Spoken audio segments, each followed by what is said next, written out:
Welcome, my friends. It's day one of Domain 2 process. I know process is huge. You want to stay with us as we cover the content. We're going to break down the questions and do a little bit before we get into content, just to assess how much we know. And then after the content, we're going to do another set of questions. So why don't we start off with this? As the Agile team completes the features, usually in the form of user stories, the team periodically demonstrates the working product. The product owner sees the demonstration and accepts or declines stories. As a general guideline, what should be the frequency of the demonstration? I'll give you some time to think about it.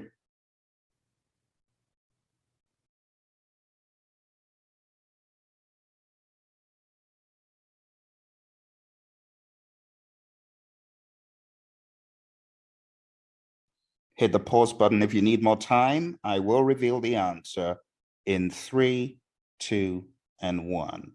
Using the process of elimination. We know what we are told in the Agile Manifesto, and it talks about the delivery. Remember, just because you complete an iteration doesn't mean you have to deliver, but as a general guideline, if you waited more than a month, big problem.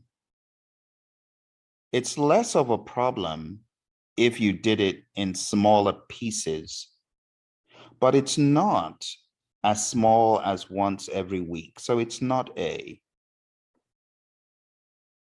The general guidelines in the Agile Practice Guide do not say whenever a feature is ready, because it could take forever to be done with a feature, so it's not D.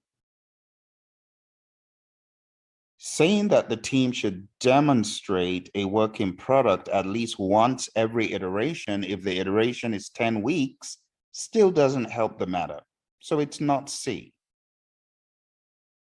The best answer is B. The team should demonstrate a working product at least once every 2 weeks. Now, for those of you who have read the Agile Practice Guide, you might recall a particular page 55. Page 55. Do you recall that on page 55, it reads, as a general guideline, demonstrate whatever the team has as a working product at least once every 2 weeks. That frequency is enough for most teams, so team members can get feedback that prevents them from heading in the wrong direction. That is also frequent enough so that teams can keep the product development clean enough to build a complete product as often as they want or need to. You do understand that today we are taking a look at the very beginnings, where we ask the question, what can we deliver?